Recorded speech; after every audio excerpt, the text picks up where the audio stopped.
I still remember the first time we sat on that bench in the park. Back then, it was a symbol of new beginnings, of young love figuring itself out beneath autumn leaves and warm breezes. Back then, it was just me and Lily, both 19, freshly out of high school, and too naive to imagine anything could ever shake us. Fast forward 12 years, and I still pass that bench on my morning jogs, the wood now weathered, the plaque tarnished. But the memory remained bright. That bench had seen everything. Our first kiss, the promise of forever, and now, something I could never have expected. Lately Lily had been distant. It started with small things. A hesitation before answering a question. A half smile when I kissed her cheek. A phone always tilted slightly away. But what got me most was the silence. Not the peaceful kind, but the kind that creeps in between conversations like a fog, slowly choking out whatever closeness you thought you had. Our son, Ben, is 6. He's the glue that kept the rhythm of our days in motion. School drop-offs, soccer practice, Saturday pancake rituals. Lily handled mornings. I took evenings. It was a system that worked. At least, it used to. 3 weeks ago, a friend of mine mentioned seeing Lily in the park on a Thursday afternoon. She wasn't with Ben. She wasn't with anyone from the mom group she always mentioned. She was with a man. I laughed it off at first, told myself it must have been a cousin or an old friend. Lily had friends from before me, some I'd never even met. But it stuck with me, needled at me. So I checked. One Thursday, I said I had to work late. I didn't. I parked across the street from the park, my heart pounding like I was doing something wrong. That's when I saw them.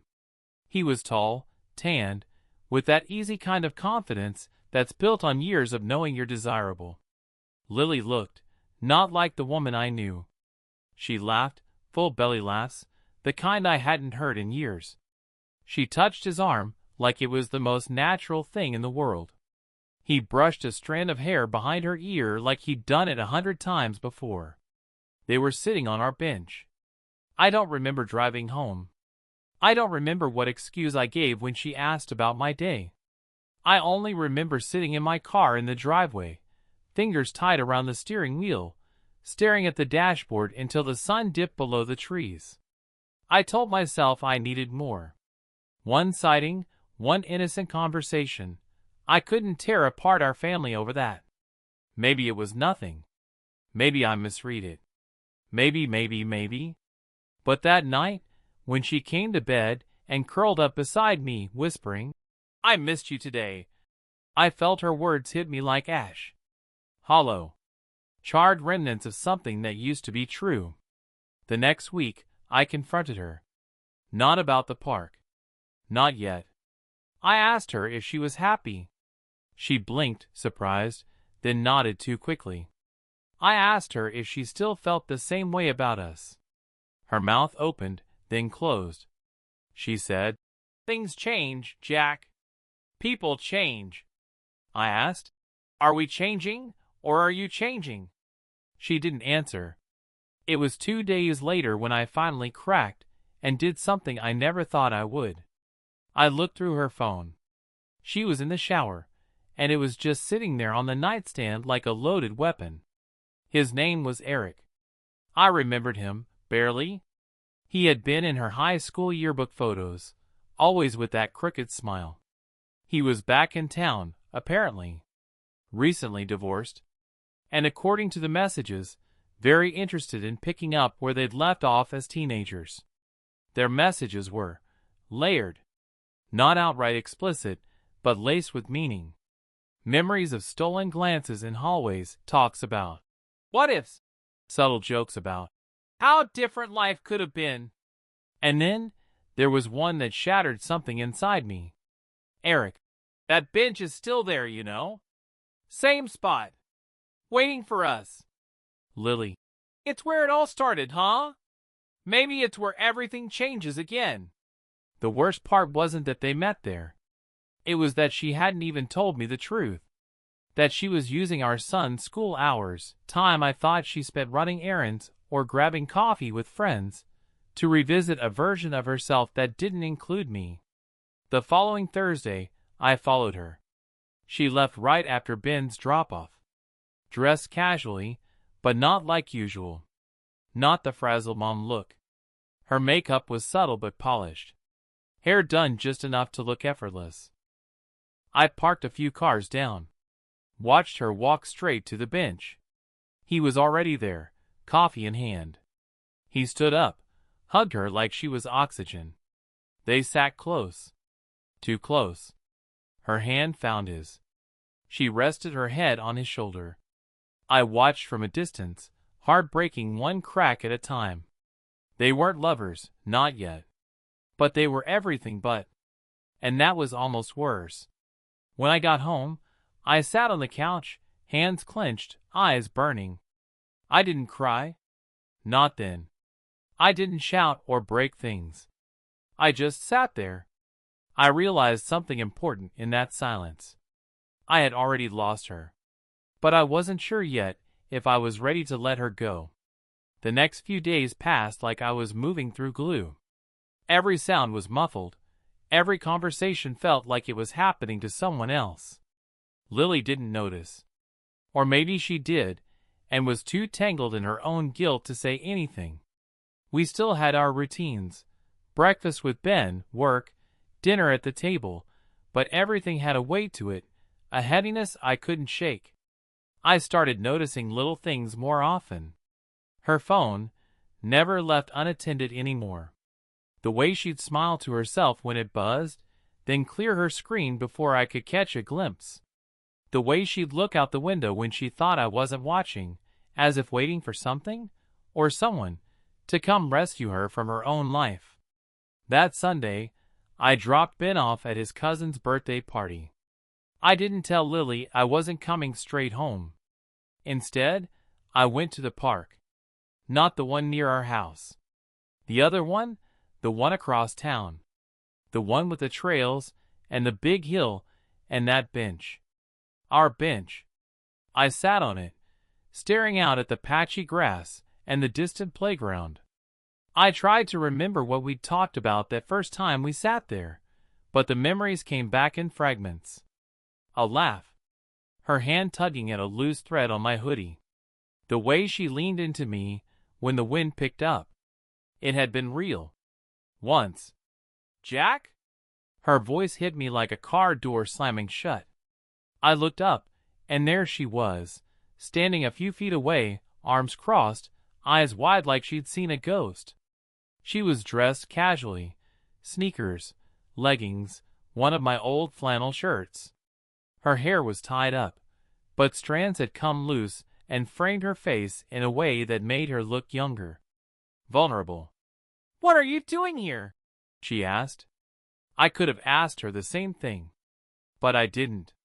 "I could ask you," I said, my voice calm. Too calm. She hesitated, then sat beside me, leaving a few inches of space between us. "I come here to think," she said. "To think," I repeated. "Or to remember?" She didn't answer, just picked at her thumbnail. "It used to be our place," she finally said, so quietly I almost missed it. I looked straight ahead, refusing to meet her eyes. "Now it's yours and his." The silence that followed was thick enough to choke on. "How long?" I asked. Lily flinched. "It's not. Nothing happened." "Don't insult me," I said, sharper than I meant to. She sighed, then said, "Since May. We reconnected online. Just messages at first." "May." I laughed bitterly. "That's 5 months, Lily." "It wasn't planned," she whispered. "Of course it wasn't. Affairs never are." She turned to face me. "It wasn't about sex. I swear it wasn't. We haven't even touched," I interrupted. "Held hands? Kissed?" She looked away. "That's what I thought." A part of me wanted to storm off, to get in my car and never look back. But I didn't.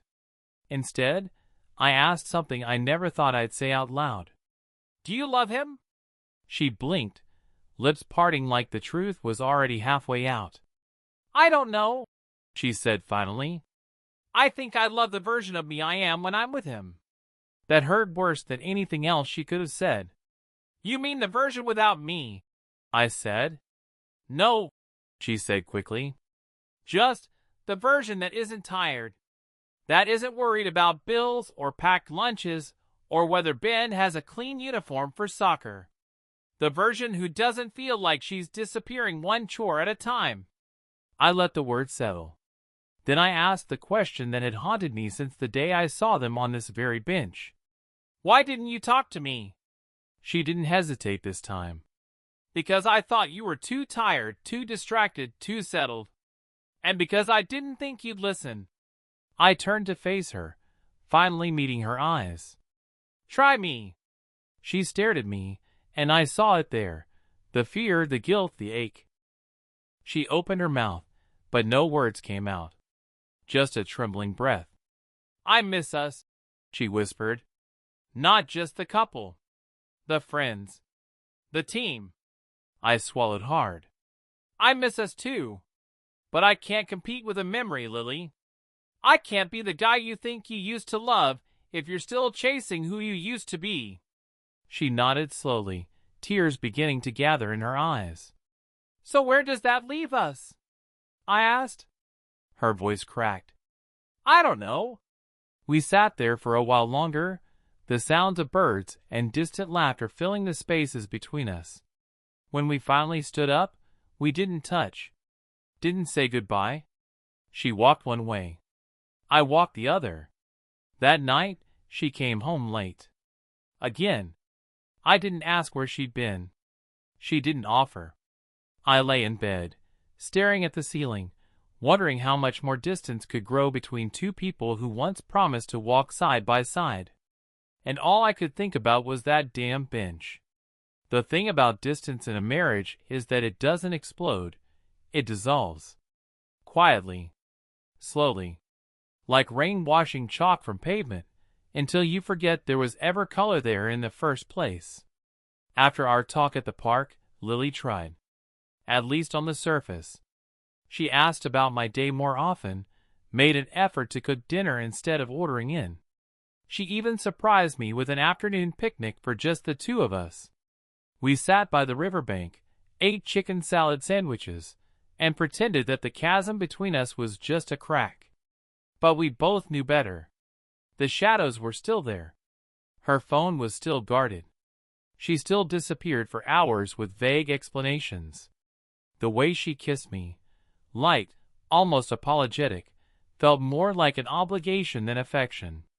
And I stopped pretending I didn't notice. The turning point came one rainy Friday. Ben had a fever, and I stayed home from work to take care of him. Lily left in the morning saying she had a team meeting at the library. Her job was flexible enough to allow work from anywhere days, and she used them often. But something didn't sit right. At noon, after tucking Ben in for a nap, I checked the tracking app one had quietly installed on her phone weeks ago. She was at the park. I drove there without thinking. My hands on the wheel were calm, but my heart felt like it had barbed wire wrapped around it. The closer I got, the more a part of me begged to turn back, to let ignorance be the cushion between me and devastation. But I didn't. I parked 2 blocks away and walked. The rain was soft, misty, clinging to my jacket like a warning. I turned the corner and there it was, our bench. Except it wasn't ours anymore. Not with the way she was sitting on it, knees drawn up slightly, leaning into him. Eric. He had his arm around her, fingers lightly brushing her shoulder, like they'd done it 1,000 times. Her head was on his chest. Their eyes weren't looking around. They were closed. Content. I stood behind a tree, frozen. I didn't even feel the rain anymore. Only the roar in my ears and the eerie stillness of the moment. It wasn't graphic. It wasn't loud. But it was intimate. It was betrayal dressed in silence and softness. After a minute, or an hour, I couldn't tell, I walked away. I didn't confront them. What would I say that hadn't already been said? That hadn't already been felt? That night, Lily came home smelling like wet grass and regret. She kissed my forehead and asked about Ben. I gave her short answers. She didn't notice, or pretended not to. The next morning, I left early and went to my brother's house. Told him everything. I asked if I could crash for a while. He just nodded, gave me a beer at 9 a.m., and said, "Take your time." That evening, I texted Lily. "Ben's with my parents for the weekend. I need you to be home alone. We need to talk." She responded, "Okay, I'll be there." I walked into the house around 7:30. She was already sitting on the couch, arms folded, eyes red. "I know," she said before I even spoke. I sat across from her. "You weren't going to stop, were you?" She didn't answer. "I saw you," I said. "At the park. Yesterday." Her breath caught. "Did Ben?" "No. Ben doesn't know. And he won't. Not from me." Her eyes filled with tears. "I never meant to fall back in love with him. It just happened." I stared at her. "You still love me?" "I do," she whispered. "But I think not in the way I'm supposed to." That hurt. More than I thought it would. Because deep down, I already knew it. I took out the envelope I'd brought with me and handed it to her. "I've been speaking with a mediator. These are preliminary separation terms. No lawyers. Not yet. Let's figure this out like two people who once meant everything to each other." She opened it, then looked up, stunned. "You're letting me stay here?" "For now. For Ben. We'll do this slowly. He doesn't need a storm." "But where will you?" "My brother's. Until I find a place." She wiped at her cheeks. "I never wanted this." I stood up. "Neither did I. But here we are." I walked to the door, pausing before I opened it. "One more thing," I said, turning back to her. "When you see Eric again, and we both know you will, please don't do it on the bench. That place meant something once. I'd like to pretend it still does." She didn't say anything, just nodded. I left. It's been 3 months since that night. Ben lives with Lily most days, and I see him every weekend. He's handling it better than I thought, but sometimes he still asks if we're going to be a family again. I tell him the truth. We'll always be a family, just not the same shape as before. As for the bench, I don't jog by that park anymore. Not because I'm bitter, but because I want to preserve the memory of what it used to be, not what it became. Some stories don't end in flames. They just unravel, one thread at a time. And sometimes, surviving the unraveling is enough.